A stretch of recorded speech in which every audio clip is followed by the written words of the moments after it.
ಚಿಕ್ಕಬಳ್ಳಾಪುರ ಜಿಲ್ಲೆಯಲ್ಲಿ ಘೋರ ದುರಂತವೊಂದು ಸಂಭವಿಸಿದೆ. ಕರ್ತವ್ಯ ನಿರತ ಸರ್ಕಾರಿ ನೌಕರನೊಬ್ಬ ವಿಧಿಯ ಆಟಕ್ಕೆ ಕ್ರೂರವಾಗಿ ಅಪಘಾತದಲ್ಲಿ ಬಲಿಯಾಗಿದ್ದಾರೆ. ತಾಲೂಕಿನ ಅವಲಗುರ್ಕಿ ಗ್ರಾಮ ಪಂಚಾಯಿತಿಯಲ್ಲಿ ಇವತ್ತು ಆಡಿಟ್ ಪ್ರಕ್ರಿಯೆ ನಡೀತಾ ಇತ್ತು. ಈ ವೇಳೆ ಆಡಿಟ್ ಅತ್ಯಗತ್ಯವಾಗಿದ್ದ ಗ್ರೀನ್ ಪೆನ್ ತರಲೆಂದು ಪಂಚಾಯತ್ ಕಚೇರಿಗೆ ಹೊರಟ ಬಿಲ್ ಕಲೆಕ್ಟರ್ ಪ್ರಕಾಶ್ ಅವರು ಮರಳಿ ಬಾರದ ಲೋಕಕ್ಕೆ ಪಯಣವನ್ನ ಬೆಳೆಸಿದ್ದಾರೆ. ಪ್ರಖ್ಯಾತ ಈಗ ಈಶಾ ಫೌಂಡೇಶನ್ ರಸ್ತೆಯಲ್ಲಿ ಚಲಿಸುತ್ತಿದ್ದ ಪ್ರಕಾಶ್ ಅವರು ಬೈಕ್ಗೆ ಎದುರಿನಿಂದ ಬಂದ ವೇಗದ ಕಾರು ರಭಸವಾಗಿ ಡಿಕ್ಕಿ ಹೊಡೆದಿದ್ದ ಕಾರಣ ಅಪಘಾತದ ಭೀಕರತೆಗೆ ಆರ್ಡಿಪಿಆರ್ ಇಲಾಖೆಯ ನಿಷ್ಠಾವಂತ ನೌಕರ ಪ್ರಕಾಶ್ ಸ್ಥಳದಲ್ಲೇ ರಕ್ತದ ಮಡುವಿನಲ್ಲಿ ಕೊನೆಯುಸಿರೆಳೆದಿದ್ದಾರೆ. ಸದ್ಯ ಮೃತದೇಹವನ್ನ ನಗರದ ಜೀವನ್ ಆಸ್ಪತ್ರೆಗೆ ರವಾನಿಸಲಾಗಿದ್ದು, ಸುದ್ದಿ ತಿಳಿತಿದ್ದಂಗೆ ಆಸ್ಪತ್ರೆ ಮುಂಭಾಗ ನೂರಾರು ಸಾರ್ವಜನಿಕರು ಜಮಾಯಿಸಿದ್ರು. ಇತ್ತ ಪ್ರಕಾಶ್ ನಿಷ್ಕಲ್ಮಶ ಜೀವ ಕಳೆದುಕೊಂಡ ಹಿನ್ನೆಲೆಯಲ್ಲಿ ಕುಟುಂಬಸ್ಥರ ಆಕ್ರಂದನ ಮುಗಿಲ್ಮುಟ್ಟಿದೆ.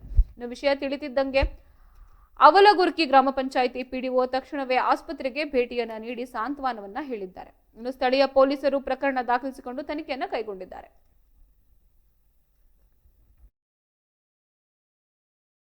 ಈ ಅವಲಗುರ್ಕಿ ಗ್ರಾಮ ಪಂಚಾಯಿತಿಯಲ್ಲಿ ಕೆಲಸ ಮಾಡ್ತಾ ಇರುವ ಪ್ರಕಾಶ್ ಅನ್ನೋರು ಹರಿಹರಪುರ ಗ್ರಾಮದವರು ನಮ್ಗೆ 3:30-4 ಗಂಟೆಗೆ ಮೆಸೇಜ್ ಬರ್ತಾ ಇತರ ಆಕ್ಸಿಡೆಂಟ್ ಆಗಿದೆ ನಿಮ್ಮ ಸ್ನೇಹಿತರಾದ ಬಿಲ್ ಕಲೆಕ್ಟರ್ ಪ್ರಕಾಶ್ ಅವ್ರಿಗೆ ಅಂತ.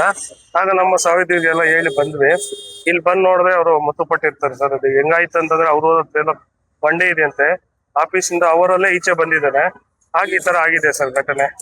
ಅದಕ್ಕೆ ಅವ್ರಿಗೆ ದುಃಖಕ್ಕೆ ಶಾಂತಿ ಸಿಗ್ಲಿ ಎಂದು ನಮ್ಮ ಸಂಘದ ಪರವಾಗಿ ನಮ್ಮೆಲ್ಲ ಸಹೋದ್ಯೋಗಿಗಳ ಪರವಾಗಿ ಶಾಂತಿ ಕೊಡ್ತಾ ಇದೀವಿ ಸರ್. ಇವ್ರು ಏನ್ ಇಲ್ಲ ಅವ್ರೇನ ಏನು ಆ ಕಡೆಯಿಂದ ಬರುವಾಗ ಕಾರ್ ಹೊಡೆದಿದೆ ಅಂತೆ ಸರ್.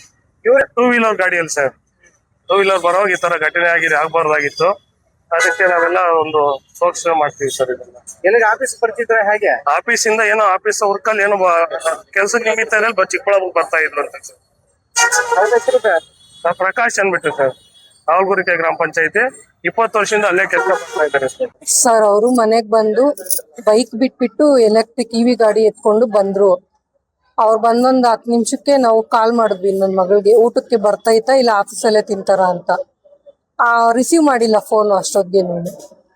ತಿರ್ಗೊಂದ್ 5 ನಿಮಿಷ ಬಿಟ್ಕೊಂಡು ನಮ್ ಮನೆ ಎದುರುಗಡೆ ಇರೋರು ಫೋನ್ ಮಾಡಿದ್ರು. ಅವ್ರ ಮಗ ಅವ್ರಿಗೆ ಫೋನ್ ಮಾಡಿ ಹೇಳಿದ್ನಂತೆ, ಹಿಂಗೆ ಬಿದ್ದಿದಾರಂತೆ, ಆಕ್ಸಿಡೆಂಟ್ ಆಗಿದೆ ಅಂತ. ನಾನು ಅವಾಗ ಅಲ್ಲಿ ನನ್ಗೆ ಯಾರು ಈಚೆ ಕಾಣಿಸ್ಲಿಲ್ಲ. ಬೈಕ್ ಏನೋ ಇತ್ತು, ಬರೋದಿಕ್ಕೆ ಯಾರು ಕಾಣಿಸ್ಲಿಲ್ಲ. ಅಲ್ಲಿ ಸ್ಕೂಲ್ ಹತ್ರಕ್ ಬರೋ ಅಷ್ಟೊತ್ತಿಗೆ ಇನ್ನೊಂದು ಹುಡ್ಗ ಬಂದ ನಮ್ಮೂರಿಂದ. ಹಿಂಗೆ ಆ ಹುಡ್ಗಂಗೂ ಗೊತ್ತಾಗಿತ್ತು. ಆ ಹುಡ್ಗನು ಬಂದು ಕರ್ಕೊಂಡ್ ಬಂದು, ಅದು ಕಾರೇನ ಬಂದು ಗುದ್ದಿರೋದಂತೆ ಸ್ಕೂಟಿಗೆ. ಅದು ಏನು ಆಗಿಲ್ಲ, ಲೈಟ್ ಆಗಿ ಇದಾಗಿದೆ ಅಂತ ಅನ್ಬಿಟ್ಟು ಆ ಹುಡುಗರು ಹೇಳಿದ್ರು. ಡೈರೆಕ್ಟ್ ಆಗಿ ಹೇಳಿಲ್ಲ ನನ್ಗೆ.